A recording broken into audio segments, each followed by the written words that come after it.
The excitement, adrenaline and sheer addiction of two-wheeled motorsport is majestic. Skill levels, extravagance and showmanship. It delivers in spades both on tarmac or dirt here in motocross with Ubisoft's long-running Trials series from Red Link Studios. In this modern age of far too much backstory, magical powers, battle royale fixation and galaxy-threatening enemies, it is refreshing to have a big publisher release a title that still encompasses the old school gameplay hook. The only cost is those cosmetic trinkets to earn or buy, which is a small price to pay. Now, I always think of the Trials series as a spiritual successor to the ghost of Excitebike, if you are American, or as older Brits likely relate more to the equally as amazing Kikstart series from the C64 Spectrum days.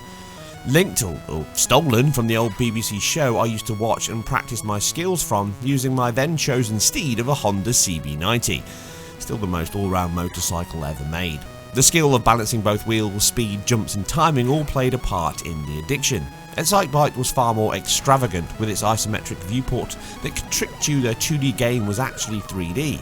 Now this is a perfect analogy to Trials, which carries on the tradition of those greats with a pseudo 3D game and an engine crafting a 2.5D one.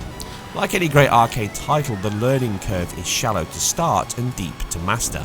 The rasterizing is all 3D, but the gameplay, physics, controls and traversal are all limited to the X and Y axis. This simplification of the game means anyone can pick up and have a go. It simulates weight, inertia, momentum and engine torque while removing much of the gyroscopic effect a bike rider has to deal with. It does not make the game easy by any means. Balance, throttle control and rider input are key skills to master.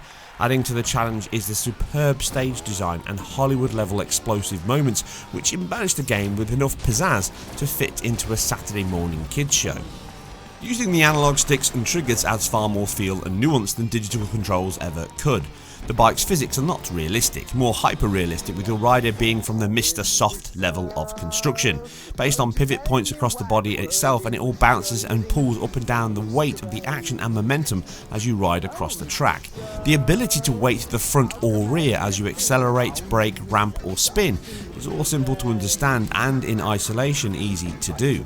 The skill is, like any Trials riding, from learning the track, ramps and linking each barrel hop, ramp and loop-de-loop into the next sweeping dip, mud hump or upside down cop car.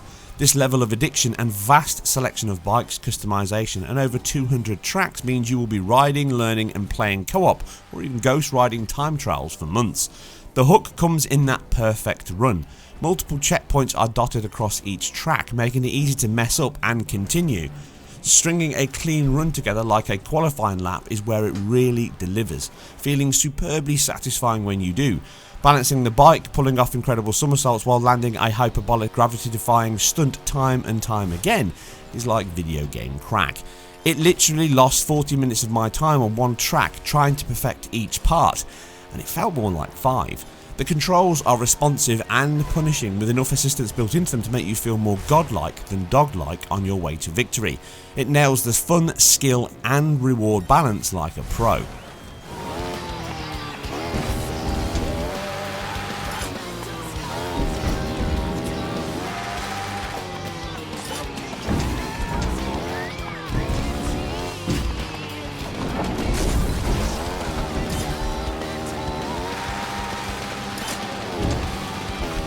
Presentation is rooted firmly in the 90s, from prop grunge like metal to light touch late 90s pop house. I was half expecting a 2 Unlimited or Ace of Base song to crop up next. At least we now know where Offspring went to die. In terms of the avatar design, the graffiti style menus and logo design, it instantly reminded me of On Rush, which shared the same stunt filled racing with a 90s feel to proceedings with a hint of The Crew. I was quick to turn off the tunes though as they started to grate and just play the Kikstart tune in my headphones for that authentic feel. Nintendo powered tunes would be equally as nostalgic, I'm sure. Now, as you beat tracks, time and challenges, you open up loot boxes, as I say, the cost for modern times I'm afraid, which contain cosmetic gear, stickers and money to buy new bits, bikes. As such, you progress your career through the seasons and aim for world and championship domination. It has a wealth of extra parts, including a training section which familiar players can skip straight into the battles. Online competition is mixed with co-op via a tandem bike, enhancing the need to balance both riders' weight much more and adding to the laughs. Local co-op is also included, which is another bonus. A party mode allows up to 4 players compete with a fun stake placed at the start from my choice. My son and I had some great sessions here, and more to come, I'm sure. As physics are at the core of the entire game, it comes as no surprise that some heavy offs can have you wince and crack up equally. The friction levels on the player's model though is a little high, which can create some hilarious and almost disturbing moments as you writhe around in agony, slowly being sucked into the floor.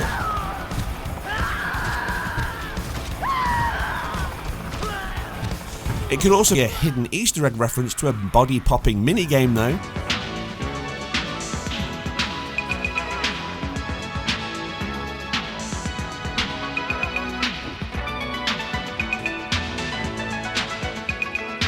This also means you can get away with some hairy moments which were beyond saving, like the famous Max Biaggi victory of 1998 on steroids. Again though, a benefit as it helps reduces the frustration levels as you will crash a lot. I'm a little worried though just how much love your player has for their bike. Come on, get a room guys. Ooh, baby, do you know that's what heaven is a place on earth, they say. Now the sheer amount of chaos and triggered set pieces in some levels is tremendous, and they, like the game, do not take any of it seriously. From slow paced skill and balanced tracks, fun games, speed fueled races, multiplayer and more, it is simply rammed fuller than a holiday suitcase. The icing on the cake is the track editor, allows you to make your very own masterpiece tracks and share with the community. Again, that Kikstart influence. The game engine itself is a bespoke one created by the Lynx team and was led by Sebastian Altonen prior to this release. He is a talented and very supportive graphics programmer within the industry, being a key factor in the game's physics, virtual texturing and demanding 16 millisecond frame times. The engine and game have improved since he left, such as the TAA elements and reconstruction from previous data, but much of it is underpinned by the Fusion game that leapt across gen back at launch of this one. So any negatives you may ask? Sadly yes, performance and stability can be one. I have had the game lock up on me twice, possibly a memory issue but still not good. This issue can carry over to the track object loading in at the start or on restarts. Pop-in happens both here and riding along, with slow bitmap streaming a byproduct of the virtual texturing method. It has to stream assets in and out of memory at all times while using the huge texture canvas of the world to wrap around them. A minor slight and really a requirement for the slow hard drives that are and the I/O ports that really are here. Again, that CPU decompression would also slow things down, so there's a combination of reasons why this is a good solution, but everything is a trade-off. The tracks are packed with walls, ramps, crowds, trees and all manner of animated and inanimate objects, but these can be a mix of low polygon and low detail not far into the Z range. In addition, the last gen routes can still show through. A soft 7th gen alike bloom and Gaussian blur is used often in tracks to add depth. Shadow maps can flicker and dither at times with a temporal accumulation method used on them, such as the rider's shadow on the bike, which some may notice.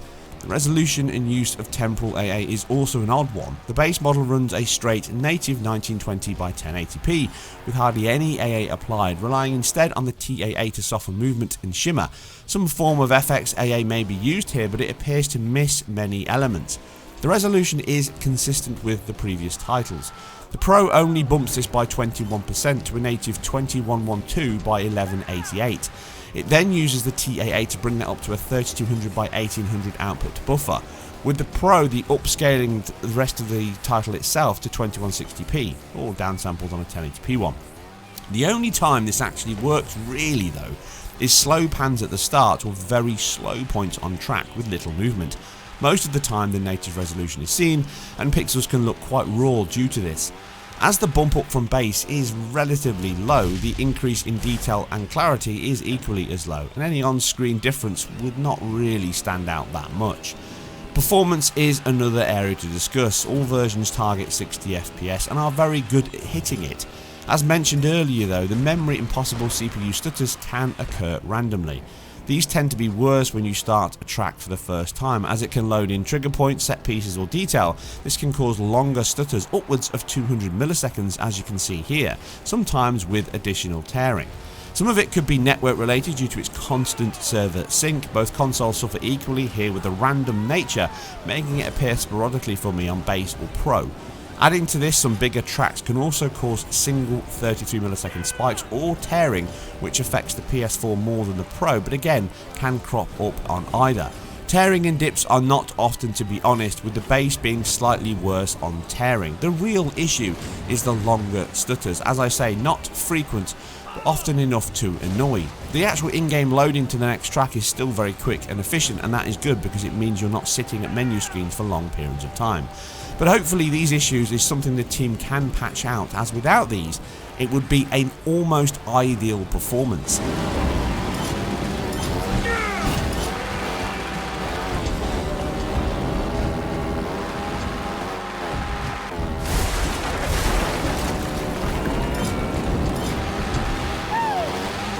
The style, choice, content and gameplay, along with controls, which are as excellent as ever. It is an addictive, adrenaline-fueled piece of two-wheeled video game joy you could possibly want. You will spend hours unlocking more tracks, bikes, modes and stuff, and equally as much or more perfecting them. From single, team, online or time trial, it offers a lot for a great value and no story mode to confuse matters. It's £20 in the UK, €25 in Europe and I think $30 in the US. It's great value for what you get. Visually, it's very strong in places and weak in others. The PBR material shading and the lighting from the deferred engine are all very good, but it can look dated or at least show its age a little from its original Xbox 360 origin. The music tracks are the only presentation gripe, as they can grate quickly for me, much like the old Crazy Taxi soundtrack, but some may love them 90s beats. Performance is not quite perfect yet, but far from bad. A blip in an otherwise highly tuned, well-oiled motor with so much style and stunts, Evel Knievel himself would be jealous. I highly recommend it. I hope you enjoyed this or any other content that I put together. I'm completely independent and self-funded, so you can help support the channel and help it grow by sharing this video and any others where appropriate, liking the video, subscribing to the channel and ringing that bell to get more notifications of videos as I put them up. But for now, I'm off to ride into the sunset, or probably just crash and die. It's all good fun. I'll see you on the next one.